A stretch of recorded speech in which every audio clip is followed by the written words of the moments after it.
Hurry up, you two! And get ready! Get ready to ride! Vroom, vroom, vroom, vroom, vroom. Ah! Vroom.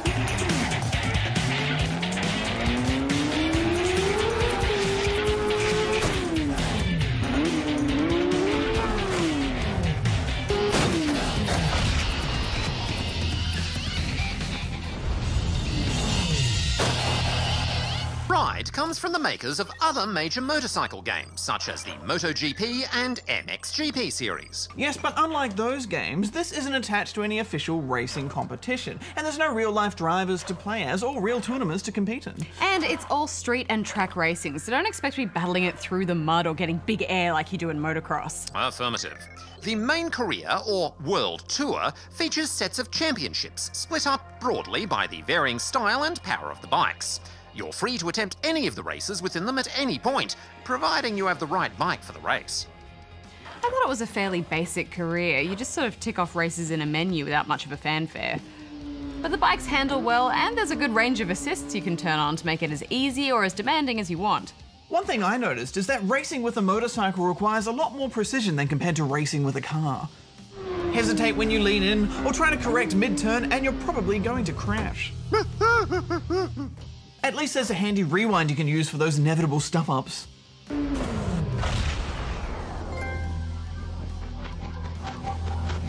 I do love a good rewind. One thing I would have liked, though, is a bit more incentive to turn the difficulty up.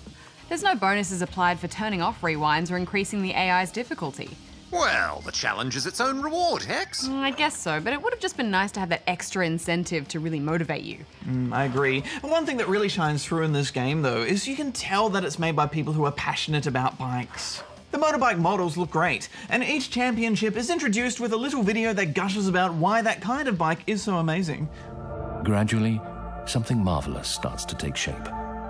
Without fully understanding the process, every vibration starts to sing through your body as the dialogue reaches a crescendo that will leave you begging for more.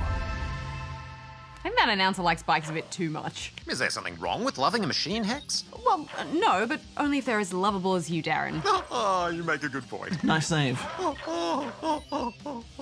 There are several different race types to compete in throughout the career.